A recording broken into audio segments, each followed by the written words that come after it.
What's up, folks? I'm Dan, and welcome to I've Been Meaning to Read That, the show where I read books out loud that I've been meaning to read. Let's go.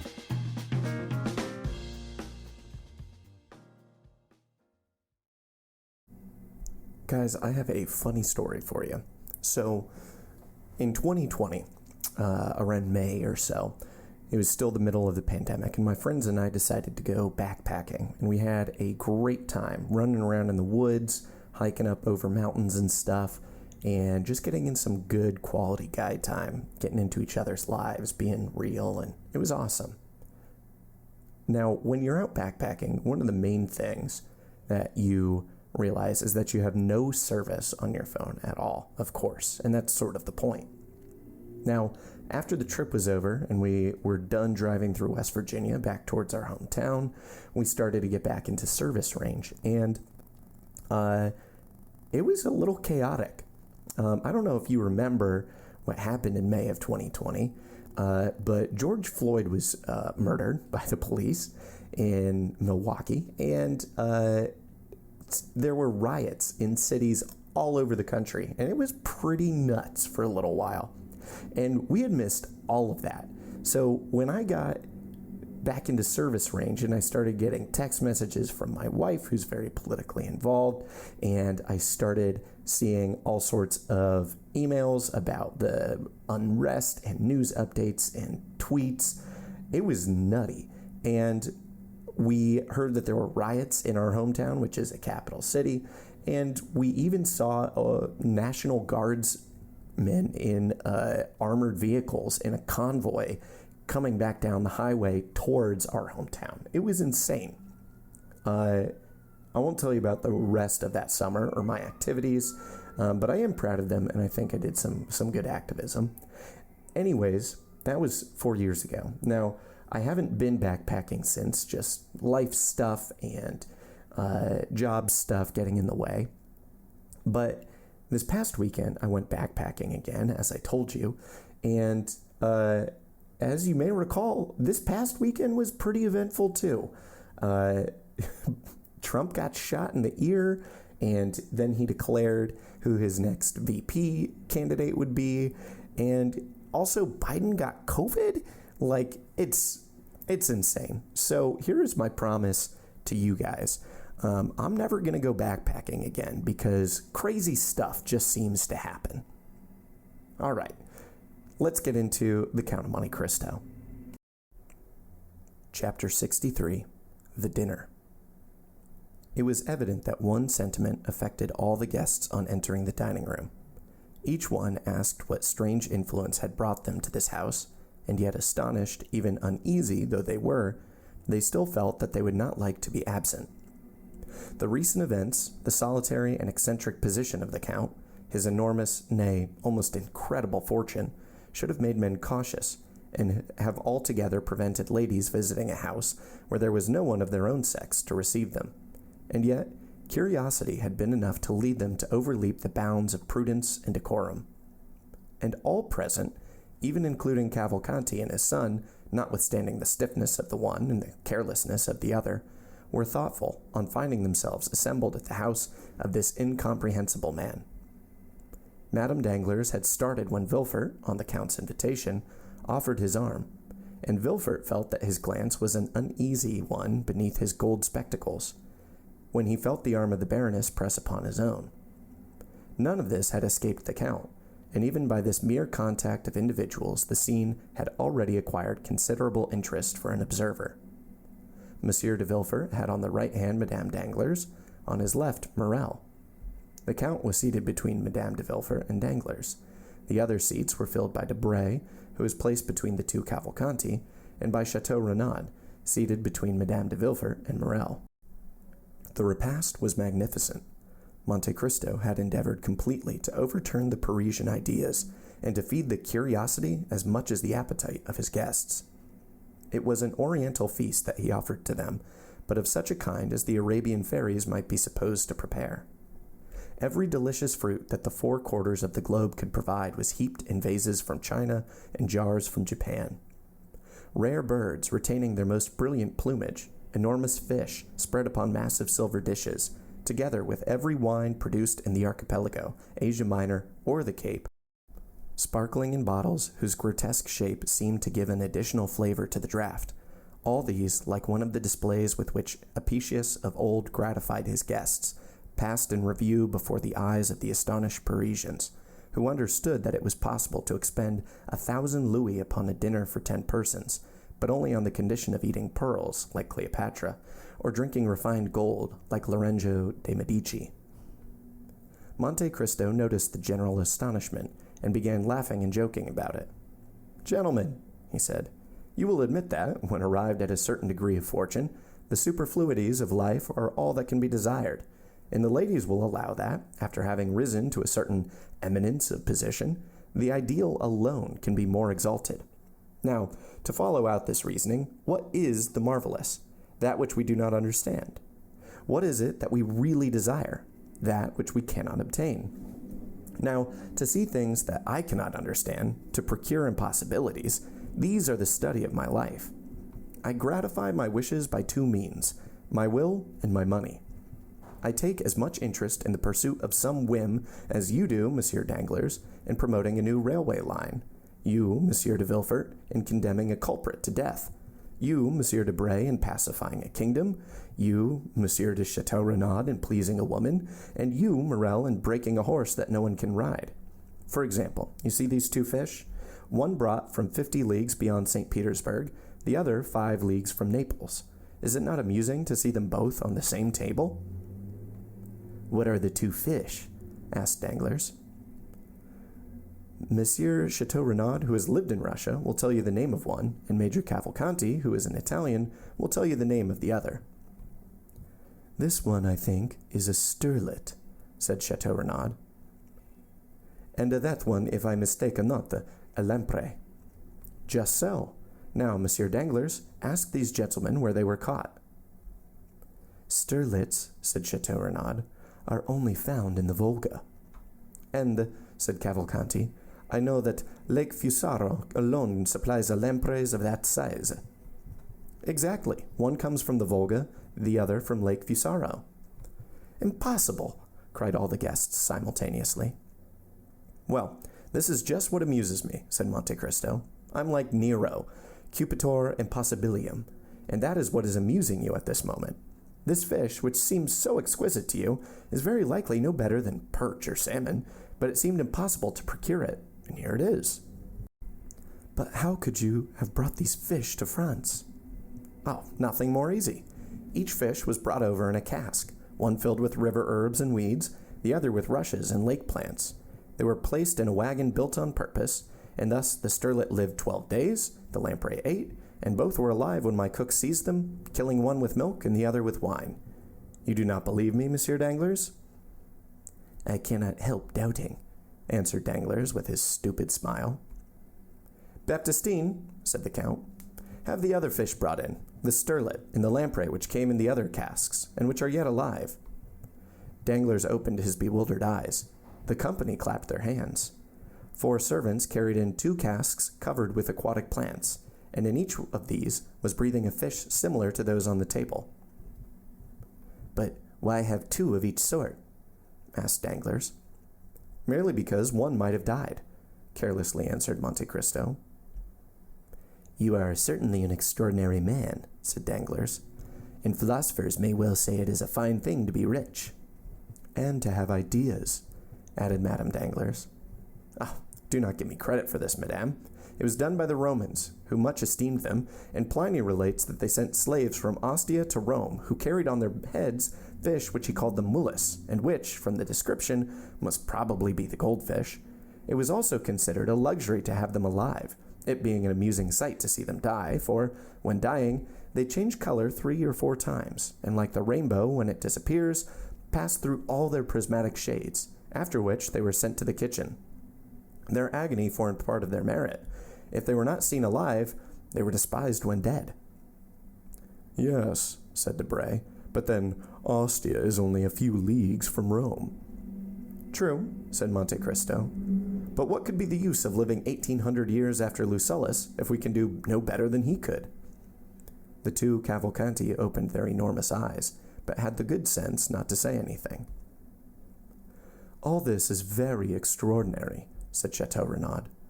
"Still, what I admire the most, I confess, is the marvelous promptitude with which your orders are executed. Is it not true that you only bought this house 5 or 6 days ago?" "Certainly not longer." "Well, I am sure it is quite transformed since last week. If I remember rightly, it had another entrance, and the courtyard was paved and empty, while today we have a splendid lawn, bordered by trees which appear to be 100 years old." "Why not? I am fond of grass and shade," said Monte Cristo. "Yes," said Madame de Villefort. "The door was towards the road before, and on the day of my miraculous escape, you brought me into the house from the road, I remember." "Yes, madame," said Monte Cristo, "but I preferred having an entrance which would allow me to see the Bois de Boulogne over my gate." "In 4 days?" said Morrel. "It's extraordinary." "Indeed," said Chateau Renaud, "it seems quite miraculous to make a new house out of an old one, for it was very old and dull, too.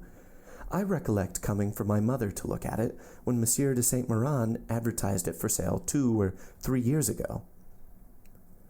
"Monsieur de Saint Méran?" said Madame de Villefort. "Then this house belonged to Monsieur de Saint Méran before you bought it?" "It appears so," replied Monte Cristo. "Is it possible that you do not know of whom you purchased it?" "Quite so. My steward transacts all this business for me." "It is certainly 10 years since the house has been occupied," said Chateau Renaud, "and it was quite melancholy to look at it, with the blinds closed, the doors locked, and the weeds in the court. Really, if the house had not belonged to the father-in-law of the procureur, one might have thought it was some accursed place where a horrible crime had been committed." Villefort, who had hitherto not tasted the 3 or 4 glasses of rare wine which were placed before him, here took one and drank it off. Monte Cristo allowed a short time to elapse, and then said, "It is singular, Baron, but the same idea came across me the first time I came here. It looked so gloomy I should never have bought it if my steward had not taken the matter into his own hands. Perhaps the fellow had been bribed by a notary." "It is probable," stammered Villefort, trying to smile, "but I can assure you that I had nothing to do with any such proceeding. This house is part of Valentine's marriage portion, and Monsieur de Saint Méran wished to sell it, for if it had remained another year or 2 uninhabited, it would have fallen to ruin." It was Morrel's turn to become pale. "There was, above all, one room," continued Monte Cristo, "very plain in appearance, hung with red damask, which, I know not why, appeared to me quite dramatic." "Why so?" said Danglars. "Why dramatic?"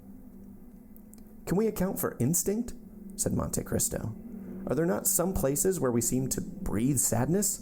Why, we cannot tell. It is a chain of recollections, an idea which carries you back to other times, to other places, which very likely have no connection with the present time and place.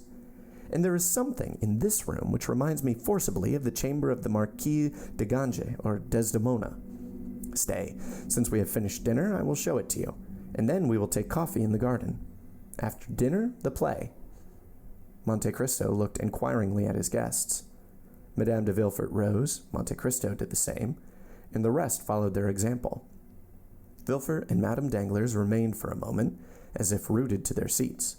They questioned each other with vague and stupid glances. "Did you hear?" said Madame Danglars. "We must go," replied Villefort, offering his arm. The others, attracted by curiosity, were already scattered in different parts of the house, for they thought the visit would not be limited to the one room, and that, at the same time, they would obtain a view of the rest of the building, of which Monte Cristo had created a palace. Each one went out by the open doors. Monte Cristo waited for the 2 who remained. Then, when they had passed, he brought up the rear, and on his face was a smile which, if they could have understood it, would have alarmed them much more than a visit to the room they were about to enter. They began by walking through the apartments, many of which were fitted up in the Eastern style, with cushions and divans instead of beds, and pipes instead of furniture. The drawing rooms were decorated with the rarest pictures by the old masters, the boudoirs hung with draperies from China, of fanciful colors, fantastic design, and wonderful texture. At length they arrived at the famous room. There was nothing particular about it, excepting that, although daylight had disappeared, it was not lit and everything in it was old-fashioned, while the rest of the rooms had been redecorated. These two causes were enough to give it a gloomy aspect. "Oh," cried Madame de Villefort, "it is really dreadful." Madame Danglars tried to utter a few words, but was not heard. Many observations were made, the import of which was a unanimous opinion that there was something sinister about the room. "Is it not so?" asked Monte Cristo. "Look at that large, clumsy bed, hung with such gloomy, blood-colored drapery. And those two crayon portraits that have faded from the dampness, do they not seem to say, with their pale lips and staring eyes, 'We have seen'?" Villefort became livid. Madame Danglars fell into a long seat placed near the chimney. "Oh," said Madame de Villefort, smiling, "are you courageous enough to sit down upon the very seat, perhaps upon which the crime was committed?" Madame Danglars rose suddenly. "And then," said Monte Cristo, "this is not all." "What is there more?" said Debray, who had not failed to notice the agitation of Madame Danglars. "What else is there?" said Danglars. "For at present I cannot say that I have seen anything extraordinary. What say you, Monsieur Cavalcanti?" "Ah," said he, "we have at Pisa Ugolino's tower, at Ferrara Tasso's prison, at Rimini the room of Francesca and the Paolo." "Yes, but you have not this little staircase," said Monte Cristo, opening a door concealed by the drapery. "Look at it, and tell me what you think of it."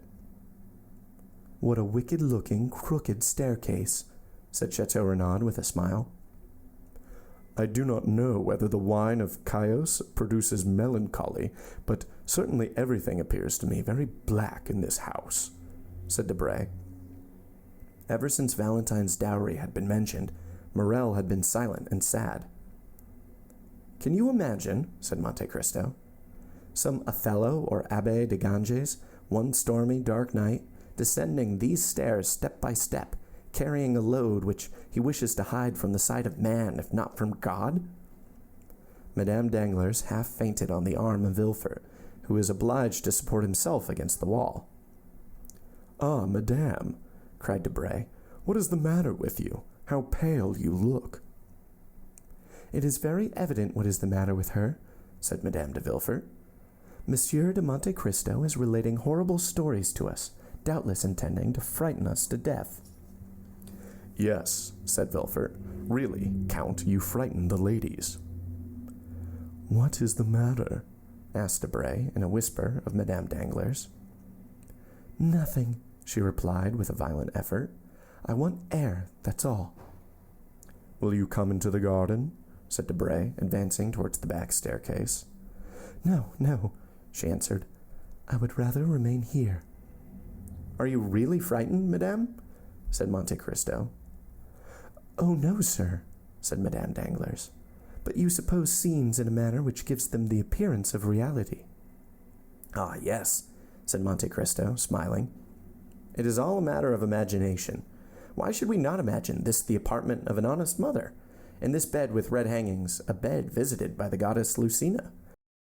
And that mysterious staircase, the passage through which, not to disturb their sleep, the doctor and nurse pass, or even the father carrying his sleeping child." Here Madame Danglars, instead of being calmed by the soft picture, uttered a groan and fainted. "Madame Danglars is ill," said Villefort. "It would be better to take her to her carriage." "Oh, mon Dieu!" said Monte Cristo, "and I have forgotten my smelling bottle." "I have mine," said Madame de Villefort, and she passed over to Monte Cristo a bottle full of the same kind of red liquid whose good properties the Count had tested on Edward. "Ah," said Monte Cristo, taking it from her hand. "Yes," she said, "at your advice I have made the trial." "And have you succeeded?" "I think so." Madame Danglars was carried into the adjoining room.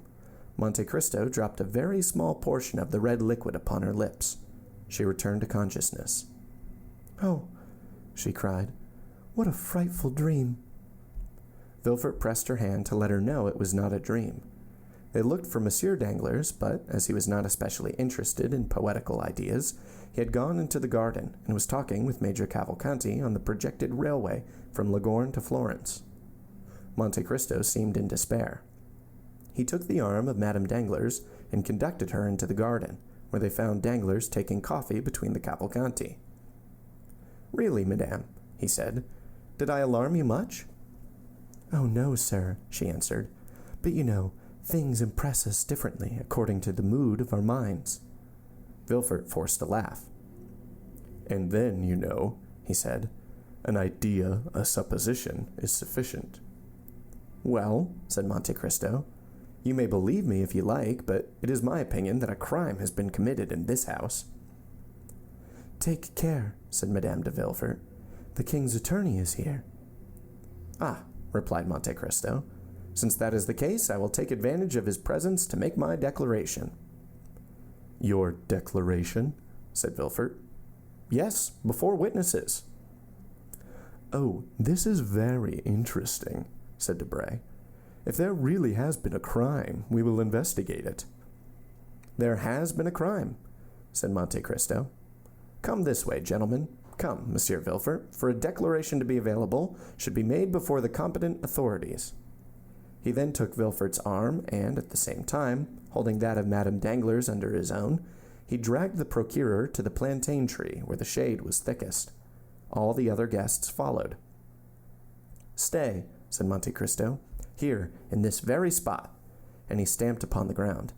"I had the earth dug up and fresh mold put in to refresh these old trees.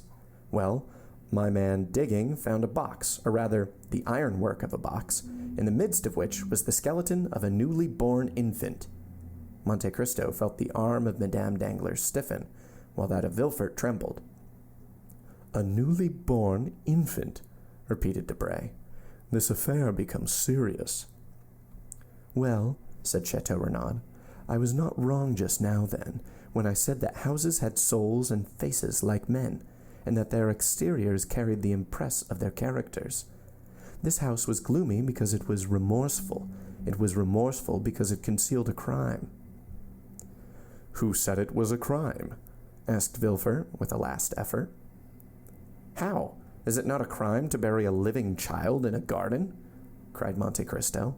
"And pray, what do you call such an action?" "But who said it was buried alive?" "Why bury it there if it were dead? This garden has never been a cemetery." "What is it done to infanticides in this country?" asked Major Cavalcanti innocently. "Oh, their heads are soon cut off," said Danglars. "Ah, indeed," said Cavalcanti. "I think so. Am I not right, Monsieur de Villefort?" asked Monte Cristo. "Yes, Count," replied Villefort, in a voice now scarcely human.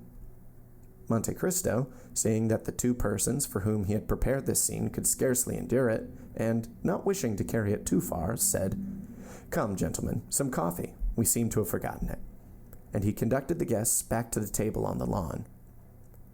"Indeed, Count," said Madame Danglars, "I am ashamed to own it, but all your frightful stories have so upset me that I must beg you to let me sit down." And she fell into a chair. Monte Cristo bowed and went to Madame de Villefort. "I think Madame Danglars again requires your bottle," he said. But before Madame de Villefort could reach her friend, the procureur had found time to whisper to Madame Danglars, "I must speak to you." "When?" "Tomorrow." "Where?" "In my office, or in the court, if you like. That is the surest place." "I will be there." At this moment, Madame de Villefort approached. "Thanks, my dear friend," said Madame Danglars, trying to smile. "It is over now, and I am much better." End of chapter 63. Chapter 64. The Beggar. The evening passed on. Madame de Villefort expressed a desire to return to Paris, which Madame Danglars had not dared to do, notwithstanding the uneasiness she experienced. On his wife's request, Monsieur de Villefort was the first to give the signal of departure. He offered a seat in his landau to Madame Danglars, that she might be under the care of his wife. As for Monsieur Danglars, Absorbed in an interesting conversation with Monsieur Cavalcanti, he paid no attention to anything that was passing. While Monte Cristo had begged the smelling bottle of Madame de Villefort, he had noticed the approach of Villefort to Madame Danglars, and he soon guessed all that had passed between them, though the words had been uttered in so low a voice as hardly to be heard by Madame Danglars. Without opposing their arrangements, he allowed Morel, Chateau Renaud, and Debray to leave on horseback, and the ladies in Monsieur de Villefort's carriage. Danglars, more and more delighted with Major Cavalcanti, had offered him a seat in his carriage. Andrea Cavalcanti found his tilbury waiting at the door. The groom, in every respect a caricature of the English fashion, was standing on tiptoe to hold a large iron-gray horse. Andrea had spoken very little during dinner. He was an intelligent lad, and he feared to utter some absurdity before so many grand people, amongst whom, with dilating eyes, he saw the king's attorney. Then he had been seized upon by Danglars, who, with a rapid glance at the stiff-necked old major and his modest son, and taking into consideration the hospitality of the count, made up his mind that he was in the society of some nabob come to Paris to finish the worldly education of his heir. He contemplated with unspeakable delight the large diamond which shone on the major's little finger, for the major, like a prudent man, in case of any accident happening to his banknotes, had immediately converted them into an available asset.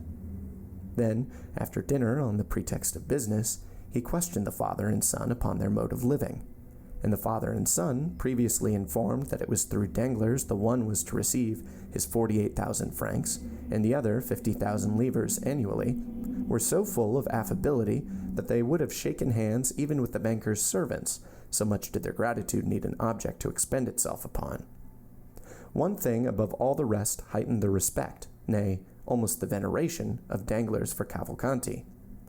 The latter, faithful to the principle of Horace, nil admirari, had contented himself with showing his knowledge by declaring in what lake the best lampreys were caught.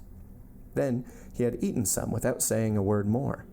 Danglars, therefore, concluded that such luxuries were common at the table of the illustrious descendant of the Cavalcanti, who most likely in Lucca fed upon trout brought from Switzerland and lobsters sent from England, by the same means used by the Count to bring the lampreys from Lake Fusaro and the sterlet from the Volga. Thus, it was with much politeness of manner that he heard Cavalcanti pronounce these words: "Tomorrow, sir, I shall have the honor of waiting upon you on business." "And I, sir," said Danglars, "shall be most happy to receive you." Upon which he offered to take Cavalcanti in his carriage to the Hôtel des Princes, if it would not be depriving him of the company of his son. To this, Cavalcanti replied by saying that for some time past his son had lived independently of him, that he had his own horses and carriages, and that not having come together, it would not be difficult for them to leave separately. The major seated himself, therefore, by the side of Danglars, who was more and more charmed with the ideas of order and economy which ruled this man, and yet who, being able to allow his son 60,000 francs a year, might be supposed to possess a fortune of 500,000 or 600,000 livres. As for Andrea, he began, by way of showing off, to scold his groom, who, instead of bringing the tilbury to the steps of the house, had taken it to the outer door, thus giving him the trouble of walking 30 steps to reach it. The groom heard him with humility, took the bit of the impatient animal with his left hand, and with the right held out the reins to Andrea, who, taking them from him, rested his polished boot lightly on the step. At that moment a hand touched his shoulder. The young man turned round, thinking that Danglars or Monte Cristo had forgotten something they wished to tell him, and had returned just as they were starting. But instead of either of these, he saw nothing but a strange face, sunburnt and encircled by a beard, with eyes brilliant as carbuncles, and a smile upon the mouth which displayed a perfect set of white teeth, pointed and sharp as the wolf's or jackal's. A red handkerchief encircled his gray head. Torn and filthy garments covered his large, bony limbs, which seemed as though, like those of a skeleton, they would rattle as he walked, and the hand with which he leaned upon the young man's shoulder, and which was the first thing Andrea saw, seemed of gigantic size. Did the young man recognize that face by the light of the lantern in his tilbury, or was he merely struck with the horrible appearance of his interrogator?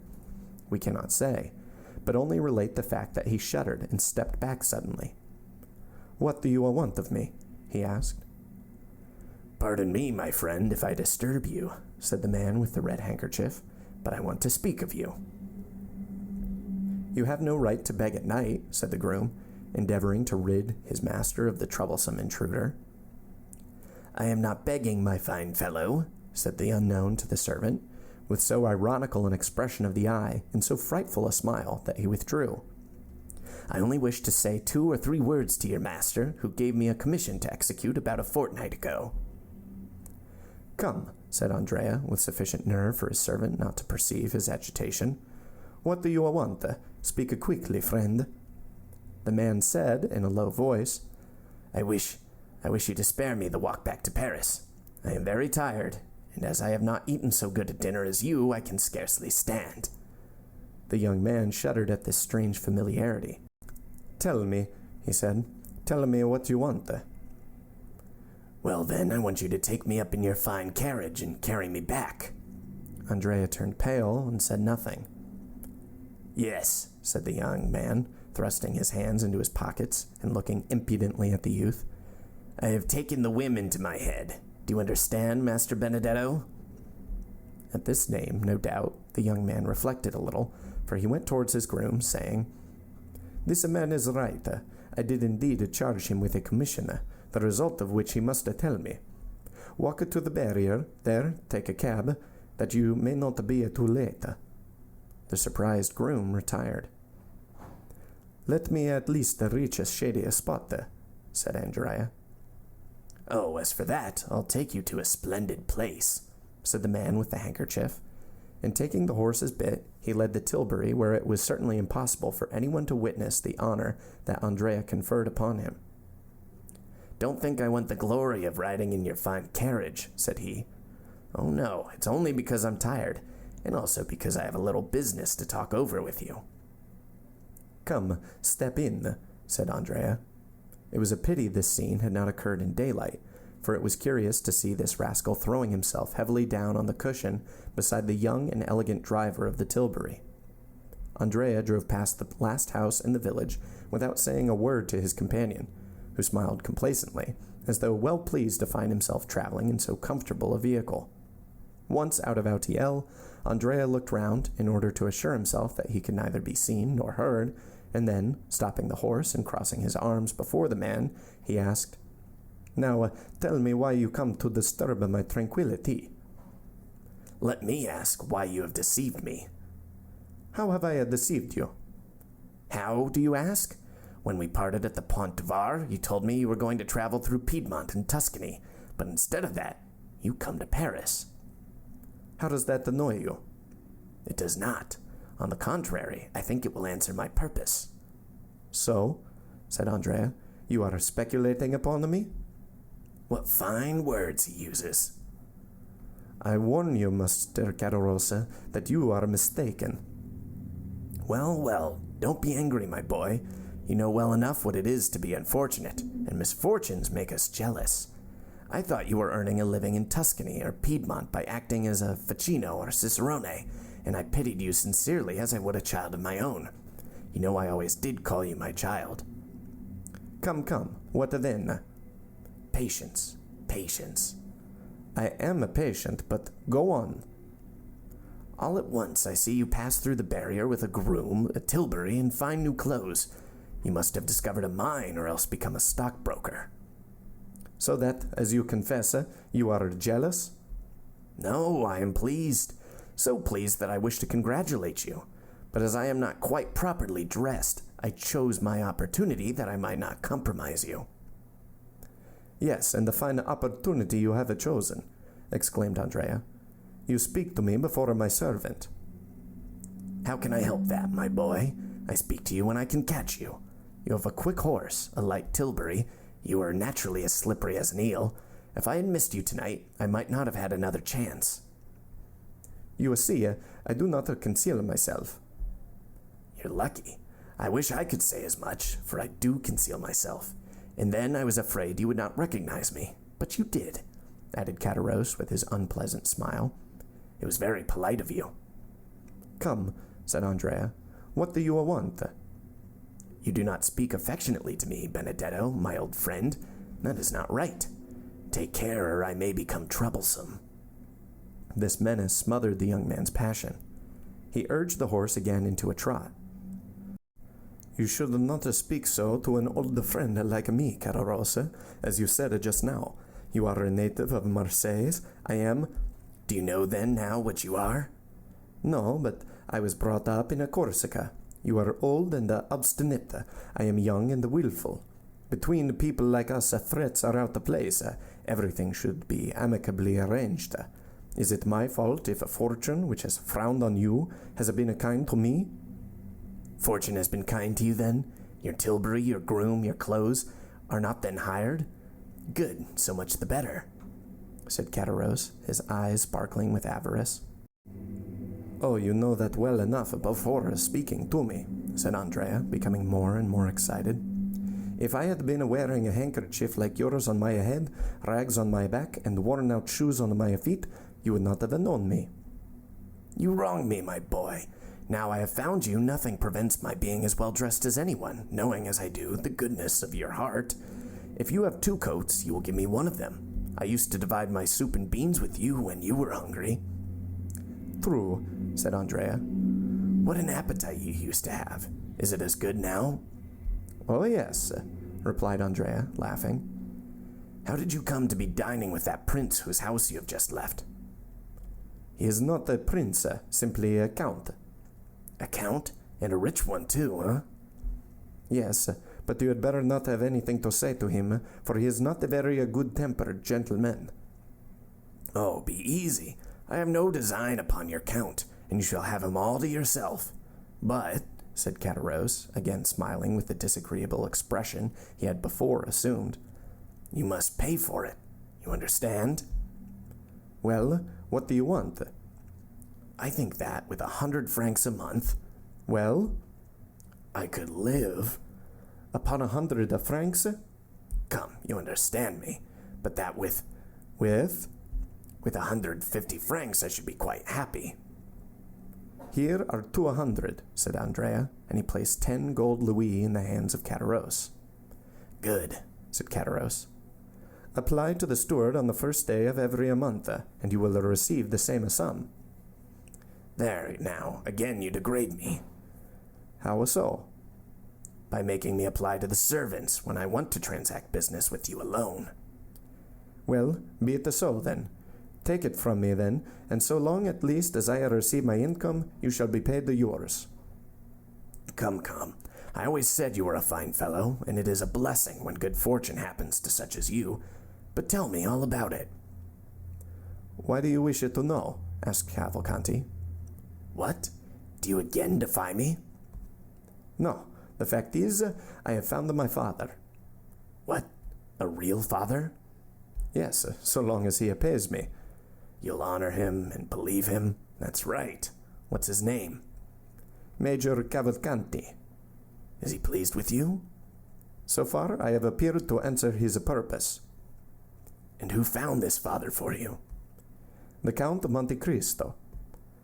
"The man whose house you've just left?" "Yes." "I wish you would try and find me a situation with him as grandfather, since he holds the money chest." "Well, I will mention you to him. Meanwhile, what are you going to do?" "I?" "Yes, you." "It is very kind of you to trouble yourself about me." "Since you interest yourself in my affairs, I think it is now my turn to ask you some questions." "Ah, true. Well, I shall rent a room in some respectable house, wear a decent coat, shave every day, and go and read the papers in a cafe.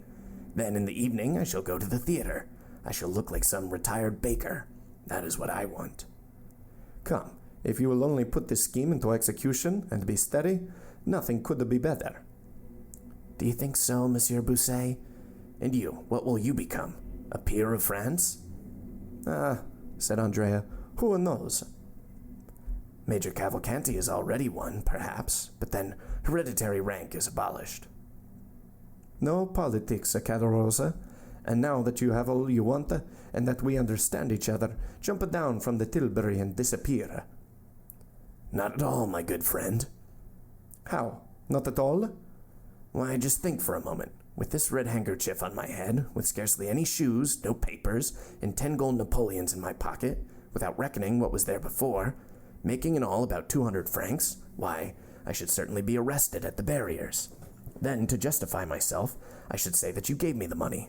This would cause inquiries. It would be found that I left Toulon without giving due notice, and I should then be escorted back to the shores of the Mediterranean. Then I should become simply number 106, and goodbye to my dream of resembling the retired baker. No, my boy, I prefer remaining honorably in the capital. Andrea scowled. Certainly, as he had himself owned, the reputed son of Major Cavalcanti was a willful fellow. He drew up for a minute, threw a rapid glance around him, and then his hand fell instantly into his pocket, where it began playing with a pistol. But meanwhile, Caderousse, who had never taken his eyes off his companion, passed his hand behind his back and opened a long Spanish knife, which he always carried with him, to be ready in case of need. The two friends, as we see, were worthy of and understood one another. Andrea's hand left his pocket inoffensively and was carried up to the red mustache, which it played with for some time. "Good Caderousse," he said, "how happy you will be." "I will do my best," said the innkeeper of the Pont du Gard, shutting up his knife. "Well, then, we will go into Paris. But how will you pass through the barrier without exciting suspicion? It seems to me that you are in more danger riding than on foot." "Wait," said Caderousse. "We shall see." He then took the greatcoat with the large collar, which the groom had left behind in the tilbury, and put it on his back. Then he took off Cavalcanti's hat, which he placed upon his own head. And finally he assumed the careless attitude of a servant whose master drives himself. "But tell me," said Andrea, "am I to remain bareheaded?" "Pooh," said Caderousse. "It is so windy that your hat can easily appear to have blown off." Come, enough of this," said Cavalcanti. "What are you waiting for?" said Caderousse. "I hope I am not the cause." "Hush," said Andrea. They passed the barrier without accident. At the first cross street, Andrea stopped his horse, and Caderousse leaped out. "Well," said Andrea, "my servant's coat and my hat?" "Ah," said Caderousse, "you would not like me to risk taking cold." "But what am I to do?" "You? Oh, you are young, while I am beginning to get old. Au revoir, Benedetto." And running into a court, he disappeared. "Alas," said Andrea, sighing, "one cannot be completely happy in this world." End of chapter 64. And cut. That's a wrap, folks. Thanks for listening to today's episode of I've Been Meaning to Read That, with me, your host, Dan. If you want to learn more about the show, you can follow us on Instagram at Meaning to Read and TikTok at I've Been Meaning. If you want to support the show to help keep it going, you can find me on Venmo at Dingus Donut, DINGUSDONUT. Supporters get a shout out on the show, and even more important, get to vote on the next book that we read. No matter what, I'll see you for our next episode. Until then, read those books you've been meaning to read, and have a lovely, lovely day.